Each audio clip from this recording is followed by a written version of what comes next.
जय जय राम कृष्ण हरी, जय जय राम कृष्ण हरी. ज्ञानदेव म्हणे नाम हे सुलभ, सर्वत्र दुर्लभ विरळा जाणे. सगळ्यात सोपे आणि सुलभ नाम आहे. नाम घ्यायला काही काळ वेळ लागत नाही, पटकन घेता येते, जप करता येतो. म्हणून भगवंताचे नाव जपत राहा, भगवंताच्या नामाचा जप करीत राहा. तुम्हाला गुरूंनी जो मंत्र दिलेला असतो त्या मंत्रामध्येही भगवंताचे नाव असते. तो मंत्र म्हणा, नाम घ्या, दोन्ही एकच आहे. पण ज्ञानोबाला प्राप्त झालेली जी साधना आहे ती साधना त्याहीपेक्षा सुलभ आहे. नामामध्ये काहीतरी जप करावा लागतो, स्मरण करावे लागते, माळ तरी घ्यावी लागते, म्हणजे काहीतरी जप करावा लागतो.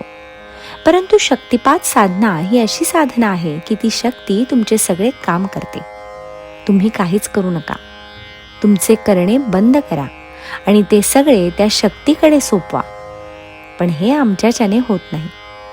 आम्हाला करण्याची सवय लागली आहे ना. करण्याची सवय लागलेल्या माणसाला जर न करण्याचे काही सांगितले तर त्याला ते कसे जमेल?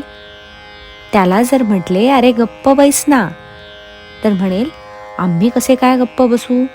माझे मन, माझी बुद्धी, माझे चित्त मला गप्प बसू देईल का? म्हणून आपली ही जी साधना आहे ती तशी पाहिली तर फार अवघड आहे. अवघड का? कारण त्याला गप्प बसता येत नाही. म्हणून त्या साधनेने त्याला जे काही प्राप्त होणार आहे ते ती शक्ती करणार आहे.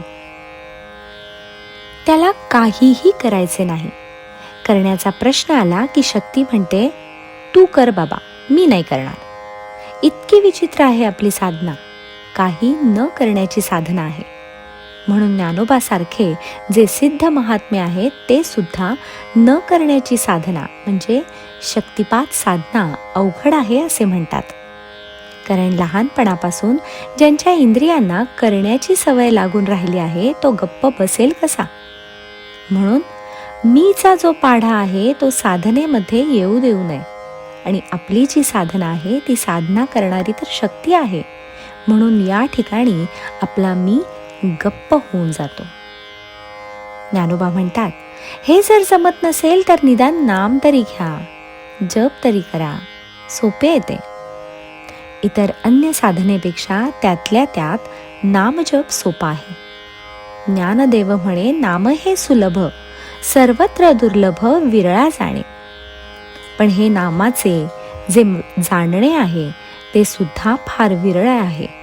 नामाचे महत्त्व जाणणारे जगामध्ये फार विरळे आहेत. कारण हे जे नाम आहे ते अक्षर आहे. अक्षर शब्दाचा अर्थ आहे अ म्हणजे नाही, क्षर म्हणजे झिजणे. अक्षर म्हणजे झिजत नाही असे जे तत्व आहे ते, तो नामीच ते तत्व आहे. नामी म्हणजे तो भगवान, ते आत्मतत्व त्या नामात असते. तेव्हा गुरु जेव्हा आपल्याला नाम देतात तेव्हा नामातला हा नामी जर कळला नाही, नामामधले ते आत्मतत्व जर कळलेच नाही तर मग नुसते नाम घेण्यामध्ये काय अर्थ आहे? मग हे कसे झाले? तर वरचे जे टर्फल असते ते खाण्यासारखे झाले. आतला जो गर असतो तो गर काही खायला मिळत नाही. म्हणून ज्ञानोबा म्हणतात, नामाचे जे महत्त्व आहे ते विरळ लोक जाणतात, ते फार दुर्लभ आहे.